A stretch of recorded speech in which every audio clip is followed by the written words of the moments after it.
At Togo Harbor, southwestern New Britain, Imperial Japanese Navy Southern Escort Force, Admiral Kuroda Shinjiro sat behind the map room table in his flagship, the escort cruiser Kaimei, II, staring across the table at his staff. The dimly lit compartment was flickering from map lights. A chart of the Bismarck Archipelago and western New Guinea lay spread.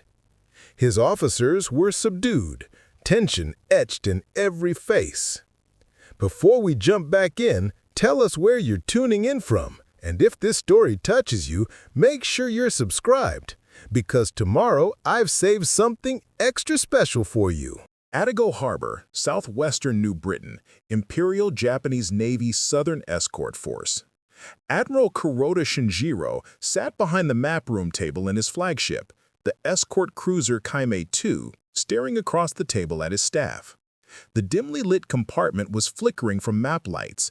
A chart of the Bismarck Archipelago and western New Guinea lay spread. His officers were subdued, tension etched in every face. Before we jump back in, tell us where you're tuning in from, and if this story touches you, make sure you're subscribed, because tomorrow I've saved something extra special for you. It was November 12, 1943. The strategic context had grown dire. The Allies, having seized Leh and driving along the northern New Guinea coast, were tightening the noose on Japanese logistics. Air superiority was seeping westward. The Japanese garrison in the Huon Gulf area was starving for supplies and reinforcements. Kuroda's escort force of 8 vessels, comprising 2 light escort cruisers, 3 destroyer escorts, and 3 supply reinforcement transports, was ordered to sail tonight at 0200 hours to slip down the coast to reinforce the embattled outposts at Wewak and Madang. From Japanese war diaries, 4th Fleet logs, the departure was logged. 11 November 1943, 23:30 hours. Convoy cattle dispatch, 8 vessels ready. 0200 departure next night. 12 November 1943, 0205 hours. Convoy cleared Togo Harbor under escort group. In his mind, Admiral Kuroda knew the risks. Japanese air cover was negligible in that sector. Land-based fighters could not reach far off the coastline. His hope lay in night transit and maintaining radio silence. But with Allied reconnaissance increasingly active, the danger was acute. Kuroda's aide, Lieutenant Commander Hashimoto, handed the final sailing orders. Admiral, all 8 vessels have reported readiness. Kaimei II, escort destroyer Hayanami and Shiranui, escort ships Tatsumi, Ishikawa, transports Yoshitsata, Minami, and Fuyomaru. A stifled silence followed. Kuroda traced his finger along the chart. We will transit between the islands, hugging the coast. Expect detection from air patrols from Kiriwana. Maintain strict blackout conditions, no radio transmission unless under attack. He looked at his operations officer, Commander Sato. We assume minimal air cover. Fuel reserves are tight. We must rely on surprise and speed. Our schedule: reach staging point off Cape Moen by 1400 hours, then proceed northward. The transports carry ammunition, food, and reinforcements. If we lose them, the Huon Gulf garrisons will collapse. An operation sheet from the Kaimei's logs was presented, projected speed 18 knots, estimated arrival time 1500 hours, consumption charts anticipatory for zigzagging. The maps also marked Allied reconnaissance air routes and known P-38 patrol zones from Kiriwana. Japanese war diary entries recorded the trepidation amongst escort crews. Subordinate captains wrote in their logs, "We sailed tonight under twilight. All ships darkened, suspicion of Allied photo reconnaissance operating ahead. We pray for no air contact." From the U.S. side, unknown to Kuroda, Allied intelligence had intercepted fragmentary Japanese naval radio chatter. Signal intercept teams, flintlock stations, had picked up encrypted transmissions regarding convoy movement along the New Britain coast.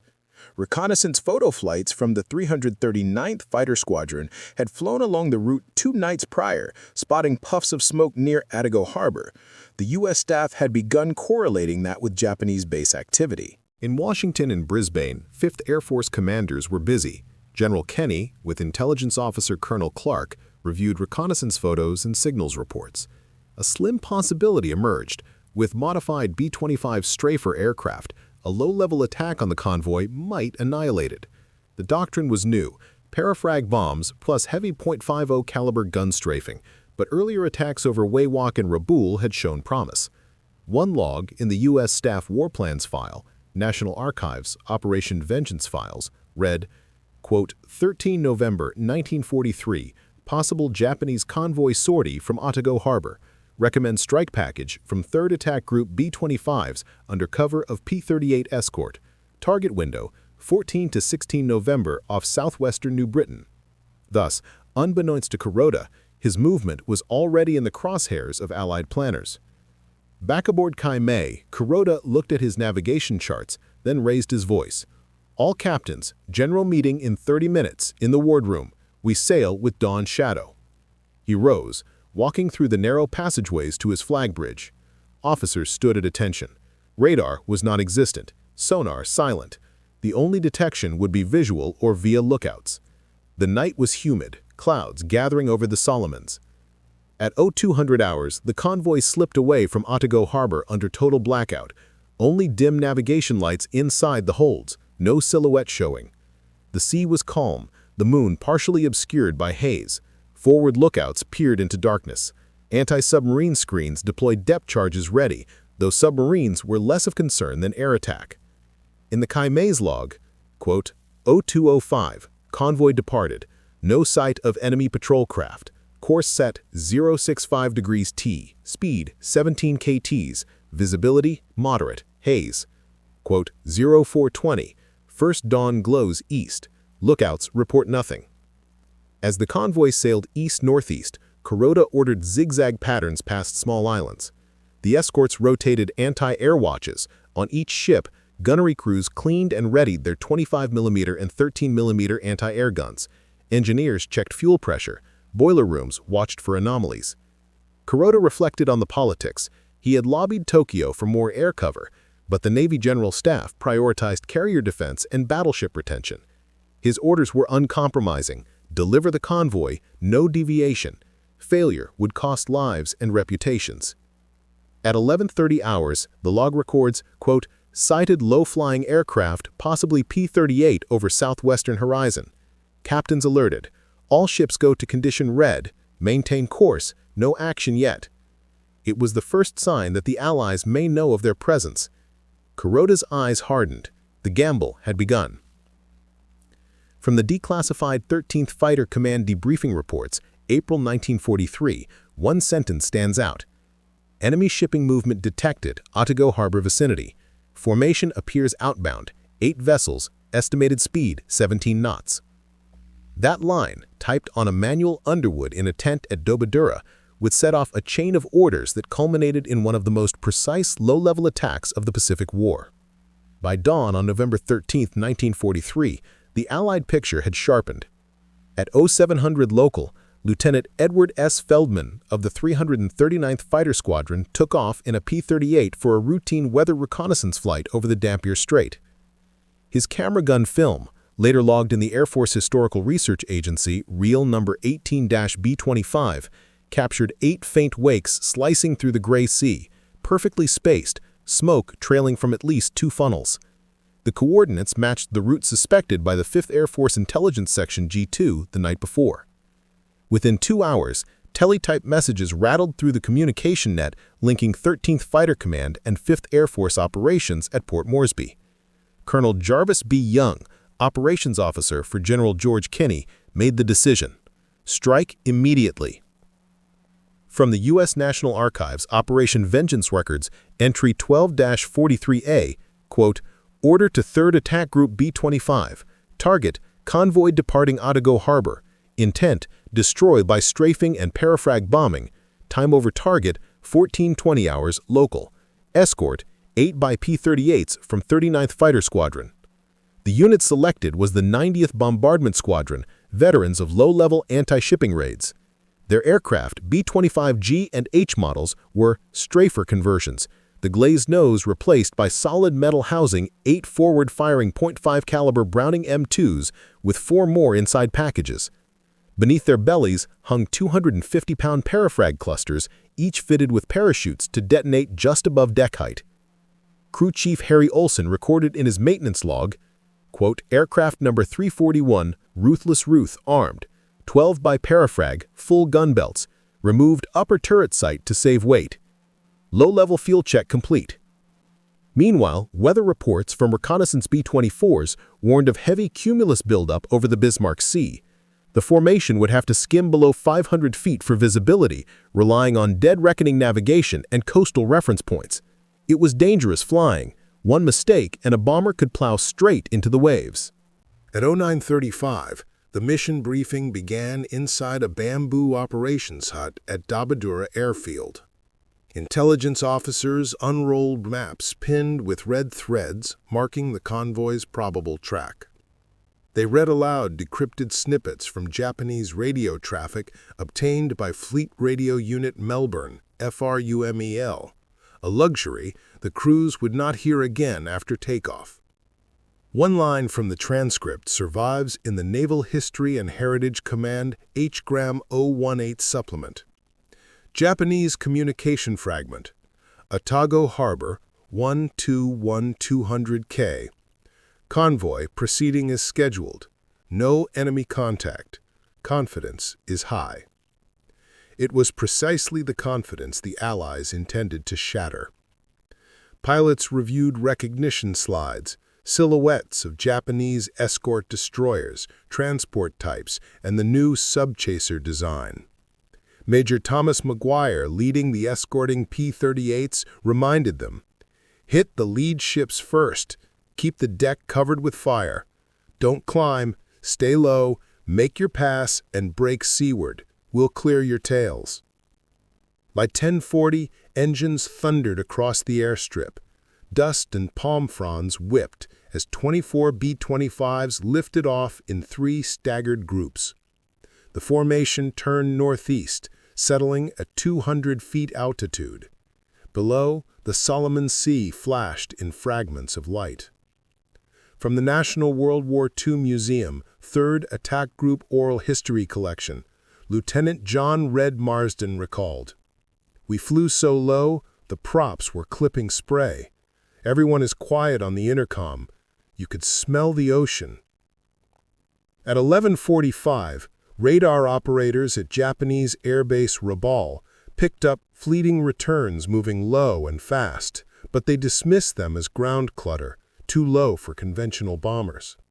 The Japanese convoy commanders received no warning.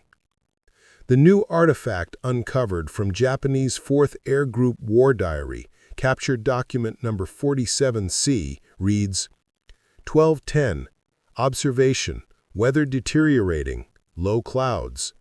12:35, no enemy aircraft sighted. 12:48, sound of distant engines, possibly thunder. That thunder would be the B-25's, 36 radial engines roaring just over the horizon. As they neared the projected intercept point, Major Ralph Coffin, mission leader, checked his stopwatch. 5 minutes to IP, he called over the intercom. The navigator marked a tiny reef on his map, Point Tanakai, matching the coordinates from Feldman's reconnaissance film. The lead element dropped to 150 feet, the bomb bay doors yawning open. Sunlight glinted off spinning props, off the glistening waves, off the 8 black shapes moving steadily ahead, the Japanese convoy. From the U.S. Strategic Bombing Survey, Pacific Theater, Volume 3, Summary Table 17. At 13:47 local, Allied aircraft commenced an attack run at altitude 100 to 150 feet. Enemy convoy composed of 8 vessels, 2 escort cruisers, 3 destroyer escorts, 3 transports. Duration of engagement, 15 minutes. The rest, 15 minutes of blinding fire and shattering metal, would write Admiral Kuroda Shinjiro's name into a quiet corner of history, filed under complete loss of force. At 13:46 hours, the first wave of B-25 Strafers burst through a broken cloud line just 50 feet above the waves. Their twin engines tore at the air, the roar reverberating off the low clouds and the gray-green sea. The Japanese convoy, 8 ships in a perfect column, was crossing between Cape Tenakai and Rook Island, unaware that death was already descending. From the captured Japanese 4th Air Group War Diary, document number 47C, page 12. 13:45. Sudden appearance of enemy aircraft from southwest. Low altitude. No prior radar warning. An immediate alarm sounded. Formation tight. Opening fire. The Kaimei II, Admiral Kuroda's flagship, was first to sight the attackers. The bridge watch barely had time to shout before the first 50 caliber rounds slammed into her forward deck. Gunfire sparkled across her hull like a necklace of fire. The air filled with the metallic chatter of Brownings and the concussive bursts of parafrag bombs detonating just meters above the sea. U.S. debriefing records, 13 Fighter Command Combat Summary, April 18, 1943, reclassified 1951, state, attack initiated in 1347, strafing from 150 feet. First run destroyed lead escort cruiser, secondary explosions observed. Those secondary explosions were the Kaimei's forward magazines igniting. Witnesses aboard the transport Yoshizata Maru later testified during post-war interrogations, ATIS file number 89J, that a single bomb, likely a 250-pound parafrag, struck the aft AA position. Flames engulfed the superstructure within seconds. It was as if the sea itself caught fire, wrote Petty Officer Hideo Arai in his memoir Iron Sea. The air burned. I could not hear my captain's orders, only the hammering of guns and the scream of our dying ship. In the attack formation, Major Ralph Coffin's lead element raked the convoy's vanguard, while Captain Thomas P. Lynch's second wave split off to port, strafing the transports. 50 caliber rounds tore through wooden deck cargo, crates of ammunition, sacks of rice, and drums of aviation fuel, turning the ships into floating pyres. An artifact from the U.S. National Archives, 3rd Attack Group Photo Recon Collection, shows the moment the Minami Maru erupted, a grainy black-and-white frame of smoke blossoming in concentric rings. The caption reads, Strike photo number 12-T, transport explosion, possible ammunition hit, time 13:54. For the Japanese crews, defense was futile. Their Type 96 25mm AA guns, hand-cranked and slow to traverse, could not keep pace with aircraft moving over 260 miles per hour. The sky was full of silver wings and red tracers. Some sailors fired rifles into the air, others prayed. Admiral Kuroda, on the Kaimei's shattered bridge, tried to organize a response. His communications officer shouted into the sound-powered phones, "Signal destroyer Hayanami, smokescreen." But the line went dead. The destroyer had taken a direct hit on her forward battery. Flames shot 70 feet high. Within minutes, she veered out of formation, trailing oil and smoke. From Japanese War Diary, 4th Fleet, Southern Escort Force Log, November 13, 1943. 1400, 3 ships burning, 1 capsized. Communications destroyed. The Admiral orders a general scatter. Air attack continuing from the west and south simultaneously, multiple aircraft.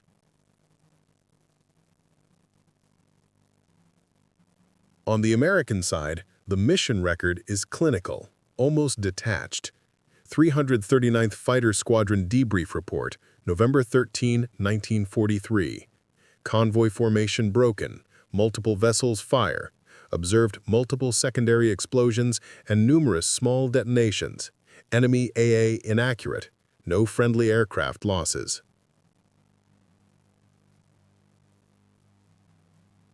In reality, the chaos below was absolute. Sailors jumped into burning seas coated in diesel fuel. Parafrags burst just above the water, shredding survivors with shrapnel. Kuroda's aide, Lieutenant Commander Hashimoto, was last seen directing firefighting teams when a final blast from the forward magazine obliterated the bow. At 14:09, Major Coffin's final transmission crackled over radio. Convoy destroyed, all 8 burned, returning to base. Japanese sources would later record that the engagement lasted precisely 15 minutes from 1346 to 1401 before the last operational ship, the Fuyumaru, rolled to port and sank. From the U.S. Strategic Bombing Survey, Pacific Theater, Volume 3, Table 19. Confirmed kills, 8 vessels. Estimated tonnage, 22,000. Aircraft losses, 0. As the B-25s climbed away, their bellies empty and gun barrels smoking, the sea below was a smear of black oil and orange flame.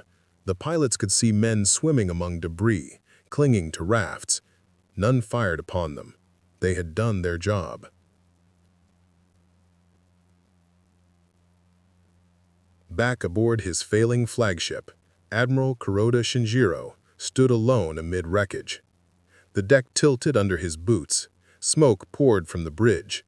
He gave one final order, abandon ship, and saluted the ensign as it fell into the flames. When the last radio log from the Kaimei-2 was recovered post-war, it contained a single line written in pencil by an unknown hand. "We fought without fear, but the sky itself betrayed us." 15 minutes after first contact, the Southern Escort Force ceased to exist. The attack's precision and brevity would later astonish both sides' analysts. In the U.S. Strategic Bombing Survey, Pacific Theater, Section 3.2, it was summarized dryly. Enemy force annihilated within 15 minutes.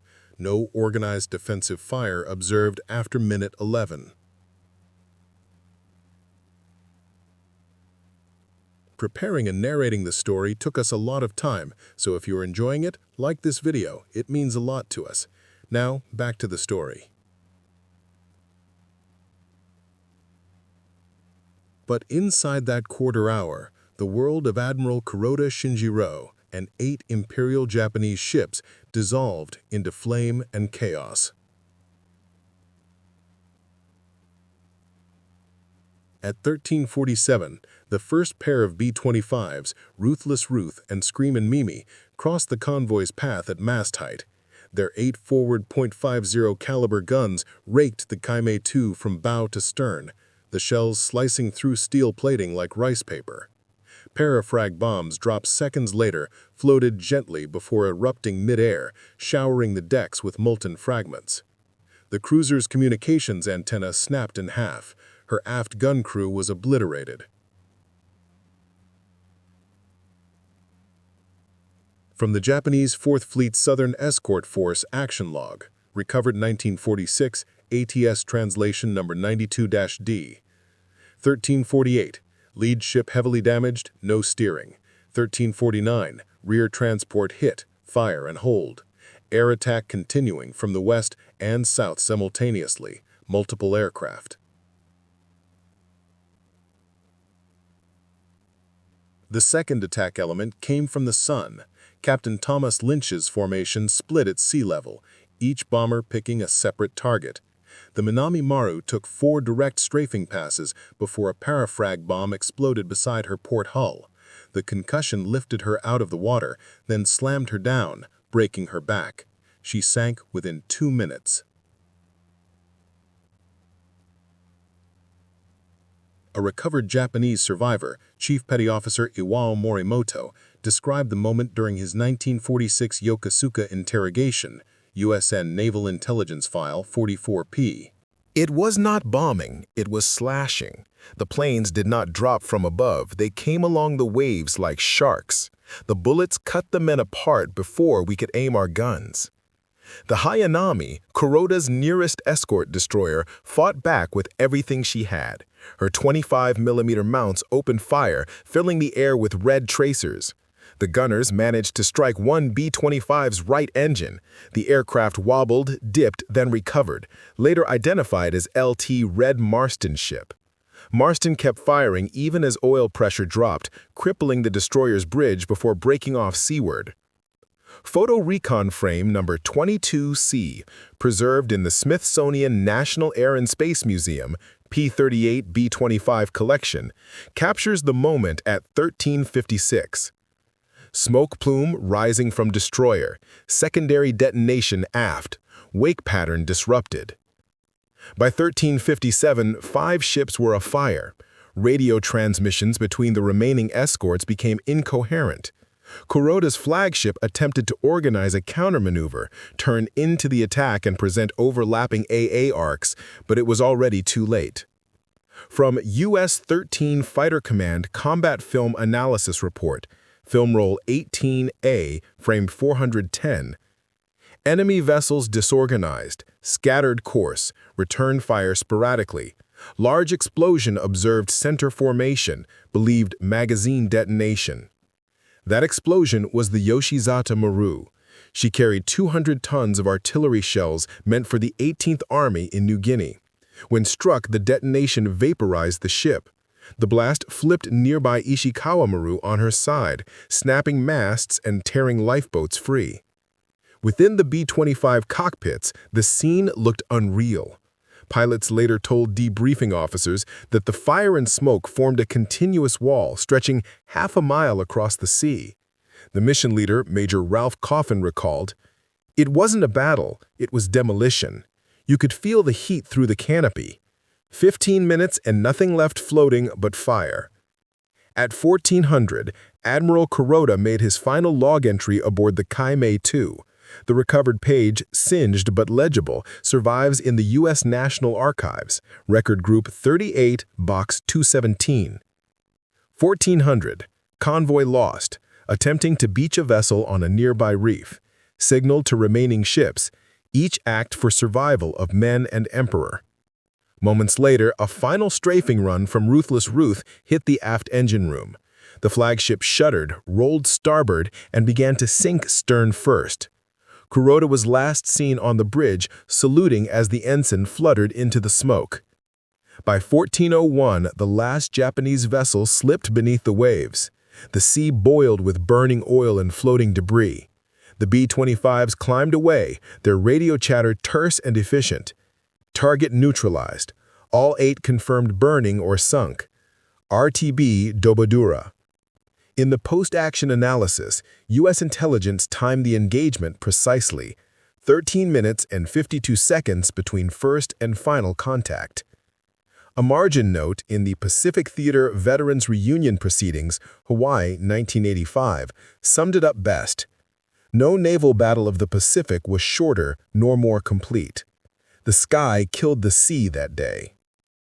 For Admiral Kuroda's command, the war had ended before his watch stopped ticking. The smoke still hung like a low ceiling over the sea when the B-25s vanished into the horizon. For the men left behind, the world had shrunk to a burning ocean. Every ship of Admiral Kuroda's convoy was gone, some in fragments, some slipping beneath the waves in silence.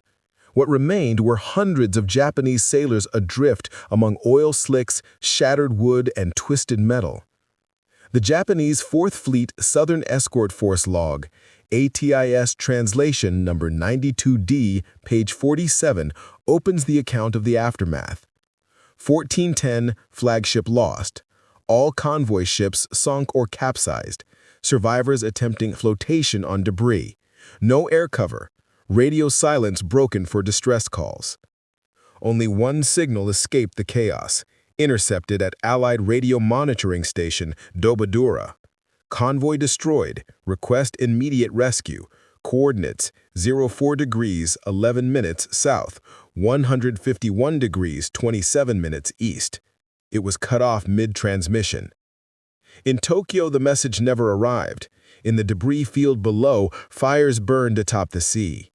The Fuyo Maru, one of the last transports, had rolled over completely, trapping hundreds in her holds. Survivor Petty Officer First Class Masanori Ito described the scene in his 1946 interrogation transcript, USN Int File 58A. The heat came through the water. The oil coated everything. We tried to swim, but our clothes caught fire from the burning surface. I held onto a beam until the night. Several sailors attempted to swim toward the distant outline of Rook Island, 15 kilometers away. Currents dragged most the other direction. Sharks, drawn by explosions and the scent of fuel, began circling before sunset. From the U.S. Strategic Bombing Survey Pacific Theater, Volume 3, Appendix E, Debrief Number 27, observers returning from the target area reported survivors in the water. Orders to conduct follow-up strafing were withheld. 5th Air Force Command directed no further engagement. By 1530, the burning convoy stretched across 4 miles of ocean. One B-25 crew, orbiting for confirmation photos, saw the last of the Kaimai 2 slide under, her stern rising like a black fin before vanishing. The sea swallowed the Imperial flag as oil flames hissed around it.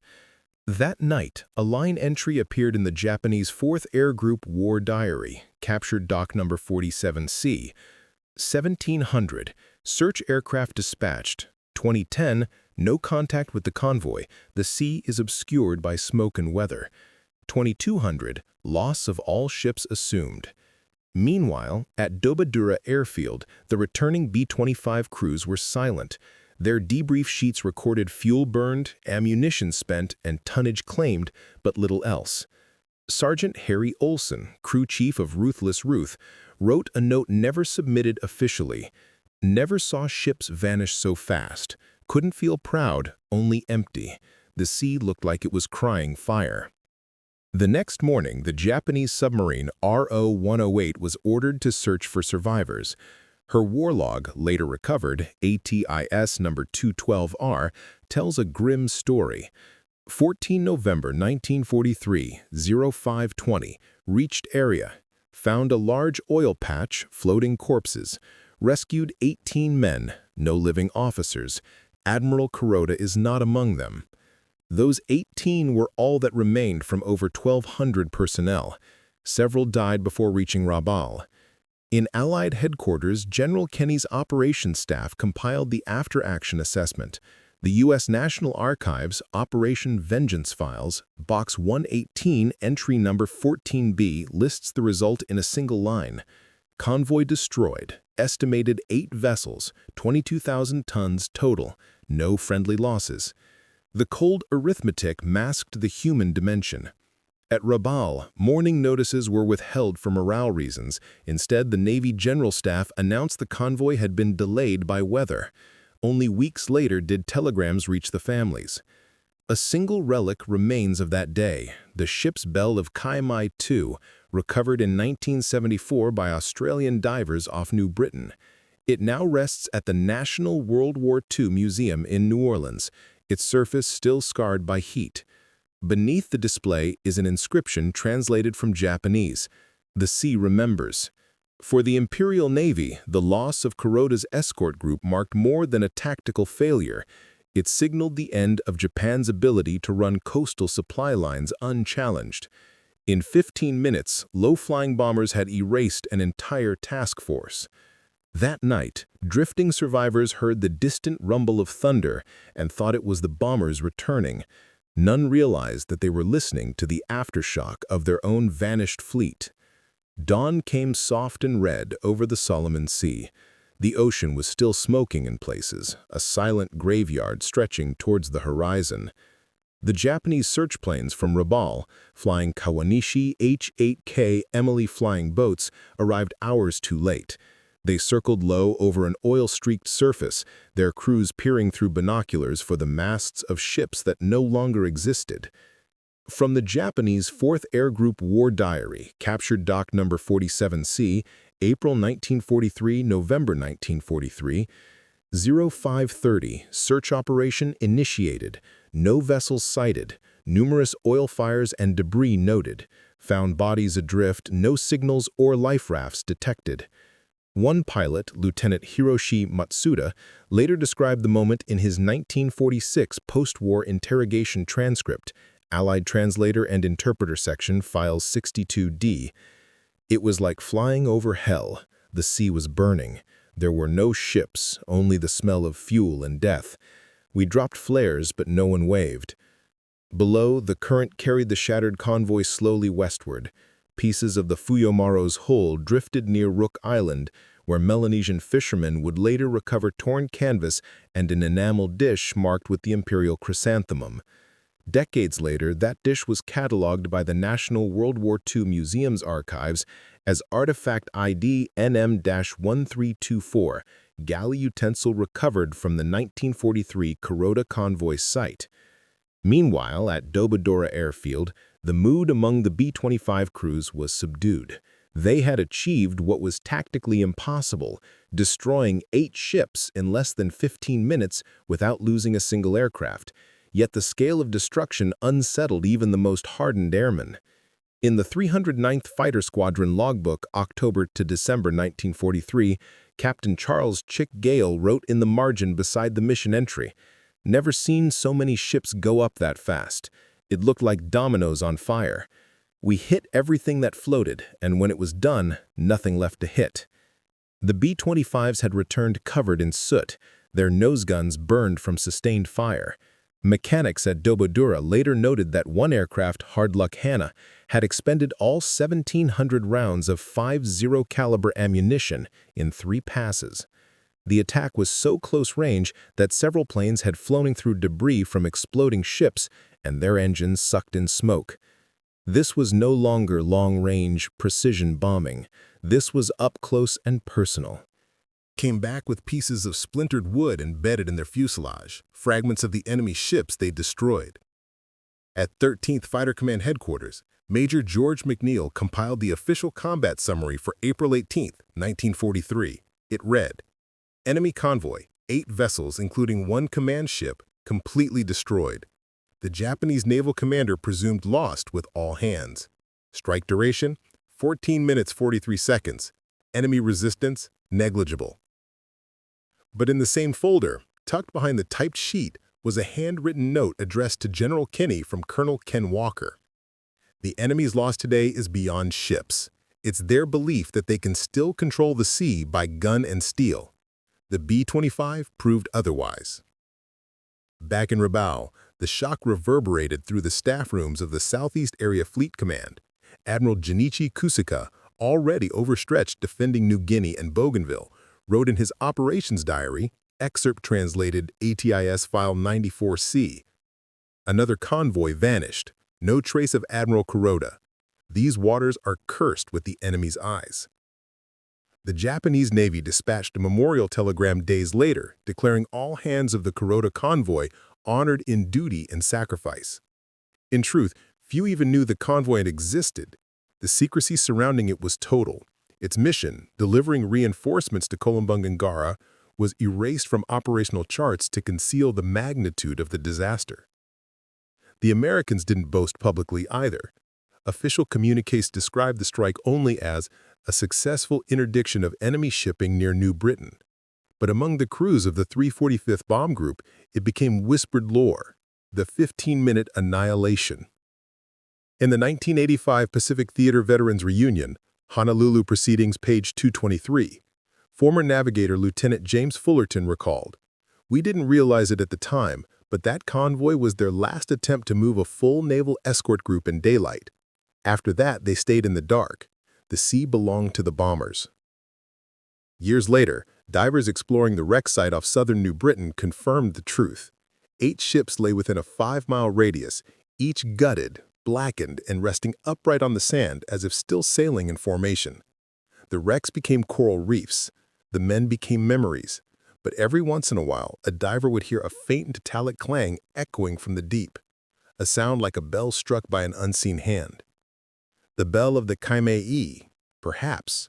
Or maybe, as the veteran said at reunions, it was just the ocean remembering that brief fiery moment when history itself sank beneath the waves. When the last flames of the Kuroda convoy died out, so too did the career and the life of one of Japan's most competent but forgotten naval officers, Rear Admiral Hiroshi Kuroda. His name appeared only briefly in dispatches after the war, noted in the Japanese Naval Loss Registry, Allied Translator and Interpreter Section Postwar Compilation 214B as Missing, Presumed Dead, November 14, 1943, Solomon Sea. Yet his loss represented a turning point far larger than any casualty report suggested.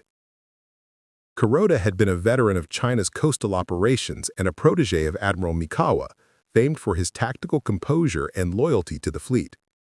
Before the convoy disaster, he had commanded minor surface groups, escorting troop convoys from Truk to Rabaul. His personnel file in the Imperial Japanese Navy Personnel Bureau, NIDS record number 48-723, described him as methodical, courageous, skeptical of airpower, firm in ship-to-ship doctrine. That skepticism would prove fatal. On November 13, 1943, Kuroda's command, 8 vessels including 2 destroyers, 3 cargo ships, and 3 patrol escorts, departed Rabaul to reinforce Japanese positions along the New Britain coast. His flag flew from the Kaimei, a converted mine layer now serving as a command vessel. The Japanese 4th Fleet Operations Diary, captured doc number 29G, lists the mission goal: deliver supplies and personnel to Gasamata Garrison, maintain daylight route under fighter escort, avoid detection by radar-bearing Allied bombers. That daylight route was his final decision. Despite warnings from the 4th Air Group that B-25 Strafers had begun operating from newly built airstrips at Dobodura and Kiriwana, Kuroda trusted speed and formation discipline over concealment. In his last recorded order, recovered from a waterlogged logbook found aboard a wreck in 1972 and preserved in the National World War II Museum, Artifact Accession NN 5328, he wrote, "The sea remains the province of ships. Aircraft are temporary raiders, not masters. We will sail in defiance of their arrogance." The 13th Fighter Command debriefing reports, April 18th supplemental amortation, showed just how misplaced that confidence was. Allied intelligence had intercepted the convoy's route through a combination of radio triangulation and coast watcher signals. Within hours of departure, Major Ed Larner's 345th Bomb Group Air Apaches were airborne from Dobodura, their destination coded simply as Convoy A47, Intercept Grid R. The B-25 sighted the Kuroda formation at 13:55. Less than 15 minutes later, all 8 ships were ablaze or sinking. The last visual of Kuroda himself came from an intercepted distress transmission, partially decoded by U.S. Navy Radio Intelligence Station Port Moresby, File 86T, Traffic Intercepts November 1943. Flagship hit. Engines destroyed. Admiral transferring to escort vessel. Flames. The transmission ended abruptly. No confirmed body was ever found. According to testimony given during the 1945-1946 interrogation of Japanese naval officers, USN AIR Series, File 111D, one survivor claimed to have seen Kuroda assisting wounded sailors onto debris before being swept away by an explosion. Another recalled a brief sighting of a man in a white cap, face blackened, clinging to a floating torpedo crate before disappearing beneath the waves. His death went unacknowledged publicly for nearly a year. The Imperial Navy feared the news would devastate morale in Rabaul, already crumbling under relentless Allied bombardment. Only in September 1944 did the Navy General Staff posthumously promote him to Vice Admiral, noting distinguished service and sacrifice. In 1962, at the U.S.-Japanese Aviation History Symposium in Tokyo, former Japanese officers discussed Kuroda's final stand. One veteran of the 4th Air Group remarked, "He was a man of steel, but steel burns. That day he learned that wings ruled the sea." The U.S. Air Force Historical Research Agency, Combat Mission File 10429B, later recognized the Kuroda convoy strike as one of the most precise, low-altitude anti-shipping operations of the Pacific War. It marked the final moment in which surface vessels attempted open daylight navigation through contested airspace, a doctrine shattered in less than a quarter of an hour. Today, divers who visit the wrecks near Rook Island sometimes find porcelain shards engraved with a single character, Chu, which means loyalty. Many believe these belong to Kuroda's personal tea set. The fragments rest now beside the preserved P-38 and B-25 relics in the Smithsonian National Air and Space Museum's Pacific War collection, silent reminders of an admiral's defiance and a navy's hubris. Thus ended not only Admiral Kuroda's command, but Japan's illusion of naval invulnerability.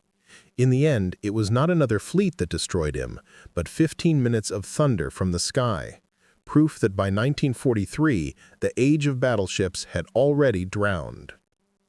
By the winter of 1943, the tide of war in the Pacific had already begun to shift, but few single events illustrated that transformation as clearly as the annihilation of Admiral Kuroda's convoy. In the span of 15 minutes, 8 ships, nearly 22,000 tons of steel and men, were reduced to flames and fragments by the strafing runs of American B-25 Mitchells. Yet the true shock was not tactical, it was existential. The Imperial Japanese Navy, once supreme across the Pacific, had just witnessed the death of its doctrine. The U.S. Strategic Bombing Survey Pacific Theater Volume 3, Appendix E, Maritime Interdiction, summarized it clinically. Destruction of Kuroda's task group demonstrated the obsolescence of daylight convoy operations in areas subject to Allied air dominance. After this incident, Japanese naval planners ceased daylight resupply in the Solomon Sea. From that point forward, Japan's logistics system retreated into darkness, literally. Ships sailed only by night, hugging coastlines and scattering at dawn. The convoy system that had once symbolized naval pride became a desperate shadow operation. For Allied commanders, the outcome of the strike validated months of experimentation. The Air Force Historical Research Agency's 345th Bomb Group report, December 1943, noted that the B-25's skip bombing and forward gun concentration had proven devastatingly effective. Major Ed Larner, interviewed years later for the 1985 Pacific Theater Veterans Reunion proceedings, recalled, "We had trained for months to get within 100 feet of the water, to fly right into the teeth of their flak. It wasn't courage, it was math. Every bullet we fired came home." Those 50 caliber guns had made the difference. The nose-heavy B-25s carried 8 forward-firing guns plus side mounts, capable of saturating a ship's deck with thousands of rounds per second. The Kaimei, too, Kuroda's flagship, was caught in the first pass. Its bridge, radio compartment, and aft guns were shredded before the bombs even dropped. Subsequent attacks by the trailing squadrons turned the rest of the convoy into a burning formation. According to the U.S. National Archives, 13th Fighter Command debriefing reports, November 14, 1943, the final photograph taken by reconnaissance pilot Lieutenant William Kent showed a continuous chain of explosions from bow to stern on all vessels. That image would later appear in the Lockheed Corporation P-38 production record compendium, used to illustrate the lethal cooperation between fighters and bombers that defined Allied air strategy in the Pacific. Japanese records, meanwhile, captured the shock and disbelief. In the Japanese Fourth Fleet Operations Diary, ATIS captured dock number 29G, entry 11-15-43, a single sentence appears underlined in red. No survivors from the flagship. The convoy was annihilated before the defensive maneuver was executed. The loss forced an immediate reorganization of Japan's regional command structure. The Naval History and Heritage Command's H-Gram 018 later described it as the quiet end of surface control in the Bismarck Archipelago. Admiral Kusaka, already under immense pressure from Tokyo, described the aftermath bitterly in a private diary entry recovered in 1945. "We built our empire upon the sea, and now the sea belongs to those who fly." When the war ended 2 years later, divers found the wrecks of Kuroda's ships scattered across the seafloor near Rook Island. Each hull bore identical scars, rows of circular punctures from strafing runs, as if the ocean itself had been stitched with bullets. In 1971, Australian diver Gordon Hall, surveying one of the wrecks for the first time, described the eerie scene to the National WW2 Museum Oral Archive. You could still see the guns pointed skyward, as if waiting for another attack that never came. There were helmets on the deck, teacups in the sand, and a bell half buried in coral. It felt like time had stopped at the moment of death.